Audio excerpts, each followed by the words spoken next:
அனைவருக்கும் இனிய வணக்கம்.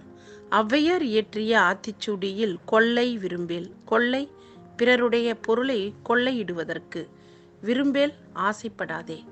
அதாவது, நீ உழைக்காமல் பிறர் வியர்வை சிந்தி உழைத்த பொருளை ஒருபோதும் திருடுவதற்கு ஆசைப்படாதே. கதைக்கு செல்வோமா? முன்னொரு காலத்தில் ரத்னாகரன் என்ற வழிபறி கொள்ளைக்காரன் ஒருவன் காட்டில் வாழ்ந்து வந்தான். யாராவது அந்த காட்டின் வழியே போனால் அவர்களுடைய பொருள்களை திருடியும் அவர்களை மிரட்டியும் வந்தான். ஒரு முறை அவனுடைய பூர்வ ஜென்ம புண்ணியத்தினால் சப்த ரிஷிகள் அந்த வழியே வந்தார்கள். அவர்களிடம் போய், யார் நீங்கள்? எங்கு வந்தீர்கள்? நீங்கள் கொண்டு வந்ததையெல்லாம் கீழே வைத்துவிட்டு பேசாமல் ஓடிவிடுங்கள் என்றான். அதற்கு அவர்கள், எங்ககிட்ட ஒன்றுமே இல்லையப்பா என்றார்கள். ஒன்றுமே இல்லை என்றால் எப்படி சாப்பிடுவீர்கள், சந்தோஷமாக இருப்பீர்கள் என்றான். அவர்கள், நாங்கள் இறைவனையே எண்ணி தியானத்தில் இருக்கிறோம், அதனால் ஆனந்தமாக இருக்கிறோம் என்றார்கள். ஆமாம், பார்த்தாலே தெரிகிறது, நீங்கள் சாந்தமாகவும் ஆனந்தமாகவும் இருக்கிறீர்கள்.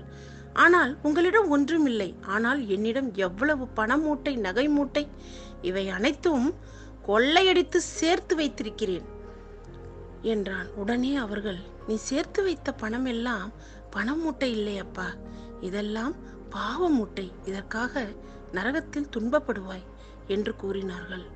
உடனே அவன், ஏன், என்ன துன்பம், நரகம் என்றெல்லாம் கேட்டான். இந்த உலக வாழ்க்கைக்கு பிறகு சொர்க்கம் நரகம் என்று உள்ளது.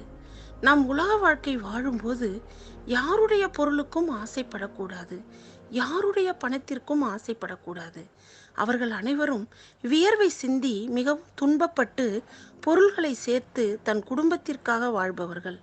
அவர்களுடைய பணத்தை நீ கொள்ளையிட்டு வாழ்கிறாய். இப்படி கொள்ளையிடுதல், திருடுதல் போன்ற பாவ செயல்கள் செய்தால் கண்டிப்பாக நரகத்திற்கு சென்று பலவிதமான தண்டனைகளை பெற்று அவதிப்பட வேண்டியிருக்கும். உடனே ரத்னாகரன், இதெல்லாம் நான் என் மனைவி குழந்தைகளுக்காகவும் என் தாய் தந்தைக்காகவும் தானே செய்தேன், என் பாவத்தை அவர்களும் பகிர்ந்து கொள்வார்கள் என்றான். உடனே சப்த ரிஷிகள், நீ அவர்களை போய் கேட்டு வா, நாங்கள் இங்கேயே இருக்கிறோம், உன் பாவத்தை பகிர்ந்து கொள்கிறார்களா என்று என்றதும் சற்றென்று ரத்னாகரன் வீட்டுக்கு வந்து தன் மனைவி, அப்பா, அம்மா, குழந்தைகளிடம், நான் நிறைய பாவம் செய்து விட்டதாக சொல்கிறார்கள், அவற்றை நீங்களும் பகிர்ந்து கொள்கிறீர்களா என்று கேட்டான்.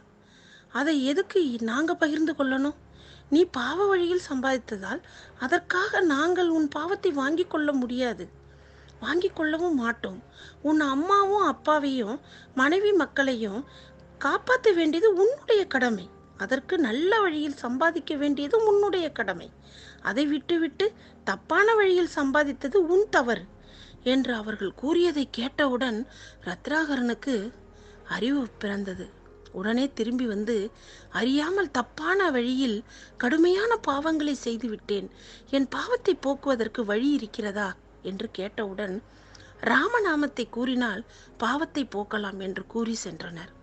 கொள்ளைக்காரனாய் இருந்த அவனுக்கு ரிஷியின் ஆசியால் ராப்பகலாய் பசி தாகத்தை மறந்து ராமநாமத்தை கூறி அசையாமல் அவர் இருந்ததால் அவர் மேல் எறும்புகளெல்லாம் புற்று கட்டிவிட்டது.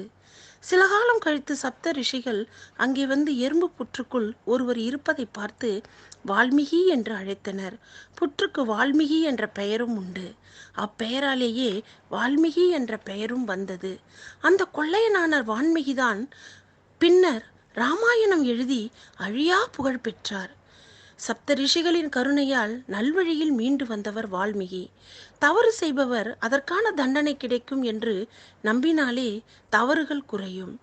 நாமும் பிறர் பொருளுக்கு ஆசைப்படாமல் வாழ்வோமா? நன்றி.